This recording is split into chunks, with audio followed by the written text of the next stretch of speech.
I think it's so important for people to wander, something that I don't think considered very often these days with all of our involvement with technology and connecting through technology.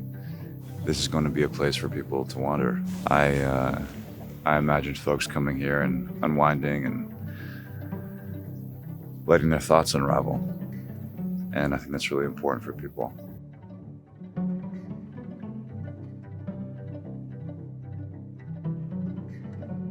And what brought me here is I read an article about this organization, River Partners, the work that's being done here, which is a massive restoration project in the Central Valley of California. It's been designated to be the new California State Park. It's the first one in a long time. I would argue that I play a rationalist on television, and I think what's happening here is really practical. There's an enormous threat to the floodplains and riparian ecosystems. Riparian means river adjacent. I didn't know that. And it appeared to me that this amazing thing was happening here. California has lost about 95% of its riparian forests, ecosystems. These are areas that have an amazing amount of biodiversity, which is really special and really important. A lot of agriculture is done here. A lot of produce comes from this part of the country. The need for water doesn't need to be explained. It's like a fundamental element of life. We need it. We need a clean supply of it. The work that's being done here will help ensure that that will exist for future generations.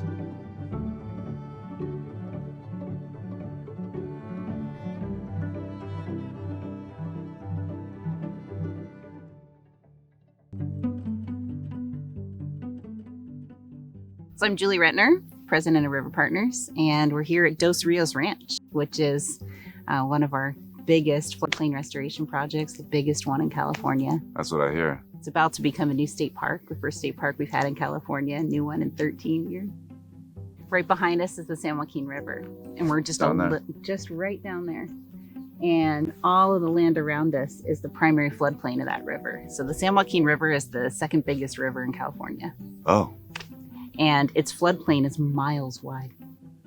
And what's happened is over the years, we've kind of encroached on that floodplain and pushed up berms and levees and diverted a lot of water. So the river is constrained in a little narrow channel, one way out there, most of the year. Well, I had heard that after flooding, the rivers sort of wander and find a new path. Is that true? That's absolutely true. Our Central Valley rivers meander all over the bottom of the valley. And what we've done when we've channelized the rivers is we've really eliminated their ability to do that meandering. And so we've lost a ton of habitat. Almost all of the wildlife species that rely on the river are near extinction. So it's sounding like this is a undeniably beneficial project for everybody. I mean, it just seems so win-win. So I have little kids, right? We're just talking about our little kids, and they're going to grow up here in California, and they're going to be, the next generation of Californians. And when I think about kind of a California they're going to live in, I'm super excited about these projects and floodplains because I know we're fixing a bunch of the things that went wrong. We're fixing a bunch of the things that drive drought emergencies and flood risk and flood emergencies. We're fixing those by doing this, and also creating state parks and natural areas to go walk around and enjoy nature and feel great. I mean, wow, that's a future I want to live in. And me too. Honestly, I just want to spend, every moment of our energy now while we have it in this career, pushing as hard as we can on getting this work done so that they can enjoy it as quick as possible.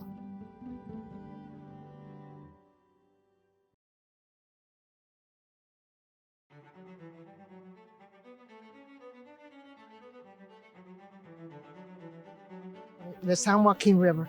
Mm-hmm. San Joaquin River. Okay. The river is about the saddest thing you will see for a river, as far as I'm concerned. So that's why when the River Partners came and started talking about, well, maybe we can do something. The potential of having a area where you can go and of course the long term is the restoration effect on our water.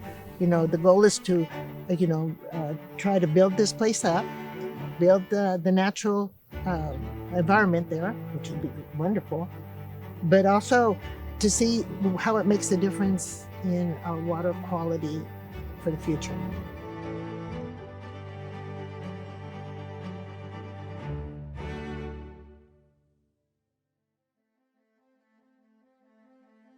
So, did you participate? In this planting here? Yeah. Yeah, I participated. Yeah, just like a lot of young people and other parents participated in. It's a good feeling to know that you plant something with your hands. You know, our community is a farm working community.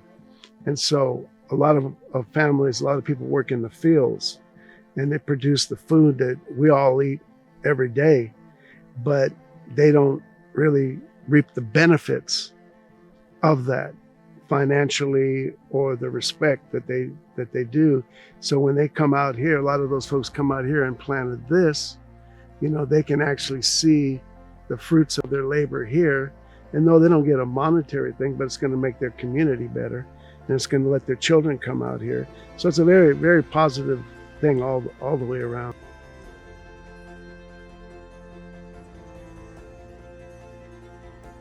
For me, it's starting a new era for Grayson. It's starting an era of being more environmentally conscious of the resources that we have right in our backyard, number one.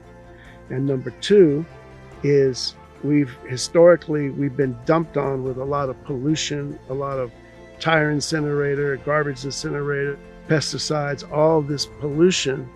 And so this is a way of, in my humble opinion, this is kind of a form of reparations, for lack of a better way of saying it, for the community to finally get something healthy that we can enjoy on a regular basis.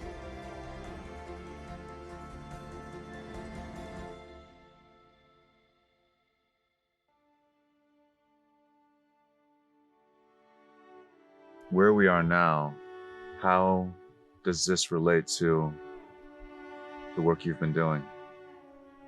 I think mental health is where it all starts. Nature plays a huge part in your life, like you're experiencing right now here, the sounds, Yeah. you know, the vegetation, you know, just the peacefulness. And so you saw this space have a very positive effect.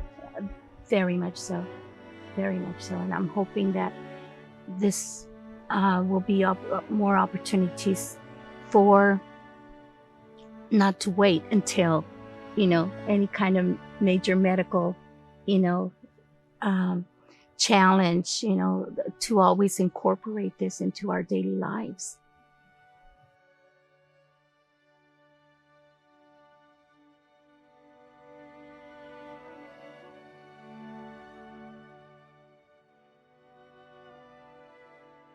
I'm in this unique period of time where I've straddled the existence of the internet and it not existing. I've been making an effort to go for more walks and just empty myself of thoughts and be filled with my surroundings. There's so many issues in the world that need our attention. And it's really upsetting. You look at the news and there's a lot to be afraid of and fearful of.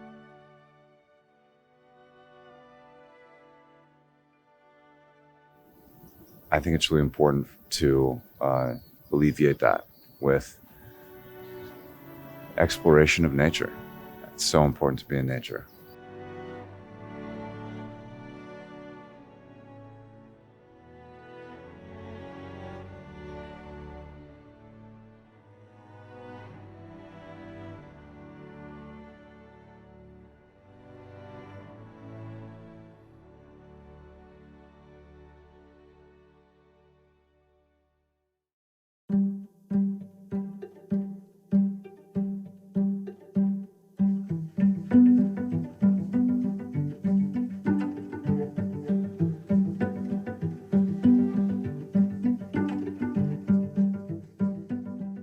Majuxus. And what does that mean? It's a Northern Sierra Miwok greeting. So, Majuxus Lehanse Hayapu Hutbayaku is my greeting in Northern Sierra Miwok. That's my given name and just basically a hello. That's beautiful. So as we sit here, if you look around, we're sitting under a canopy of live oaks, California valley oaks. Acorns of these trees would have been gathered for acorn mush for the people, the Yokup people. So acorn was a large staple of the California Indian diet. Talking as a Northern Sierra Miwok, as a native person of California, you know, you really can't tell a story without telling a beginning, right? Yeah. And the beginning of this place was people that lived here that had evolved with that weren't exploiting it for anything other than survival, right? Yeah. People tend to think of California Indians as they were these wild people that ran around and just did whatever, but they didn't. They were very organized socially. They had massive trade routes from the coast over the Sierras out into the Great Plains. They were farmers, whether people believed it or not. Their farming practices weren't the farming practices that we have today. They cultivated things to get a outcome. That's farming. Wow. You know, a lot of these intersections of rivers, these confluences they were more trade locations. This would have been considered Northern Yokup territory, but we moved up and down and people went village to village to find mates, right? People to marry, right? Okay. So to say that it's one, you know, tribe or whatever you want to call it or another, kind of gets intermingled because we were always, you know, just like going to another town and meeting someone, right? Same difference. What's funny about that is you have these water systems combining, and it's very paralleled by the cultures that were here and are here still, combining and traveling forward. So working for River Partners, for me to be able to create these spaces, identify these spaces, and then invite these people in, to me is priceless. What I'm being surprised by in this moment is that I came here expecting to find a restoration project addressing just the biology. I mean, the vegetation, plants, animals. I wasn't expecting that it's also a restoration of culture and of your people. So one of the things that I've just, because I do this on quite a bit, get to sit and talk with people about what we do. And at first, you know, I've always gotten like this. This is just part of me. Very passionate about what I do and who I am and where I come from.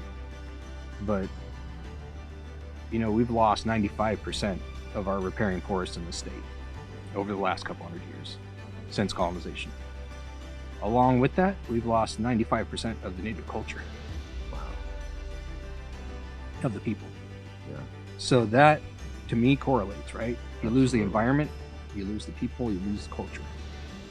So my hope is by putting these things back and expanding this area and allowing people to have more space to learn and practice their cultures, we can revive that and start shifting the other direction.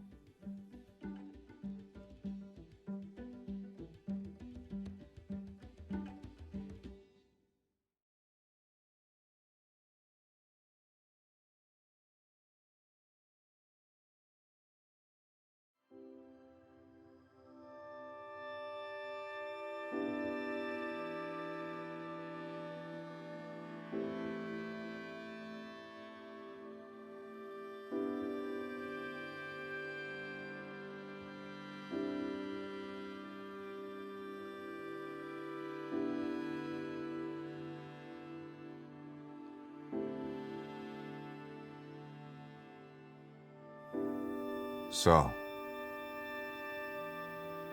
it's difficult to summarize what this experience has been like. I had an expectation, I guess, of what's happening here. And otherwise, I had no expectations of what this experience would be like. And it's far more layered and complex than I thought it would be. Of course, it is. And I was very moved by what I saw here. I guess, you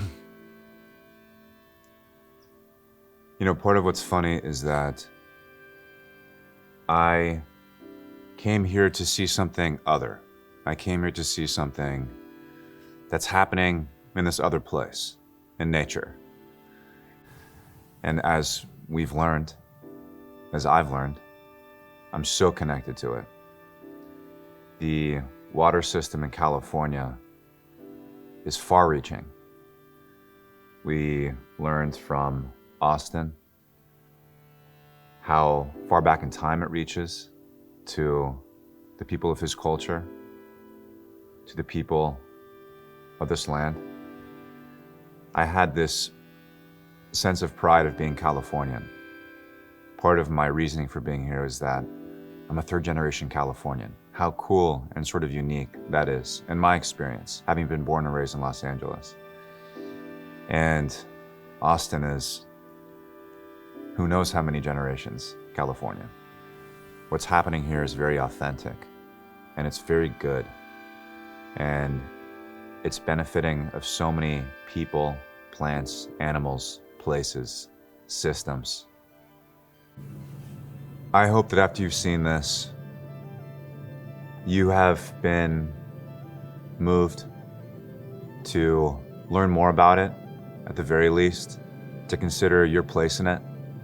It's exciting to imagine all the people that will come here and create new memories with their friends and their family, enjoy a sense of peace, and feel like they're a part of everything. Because we are.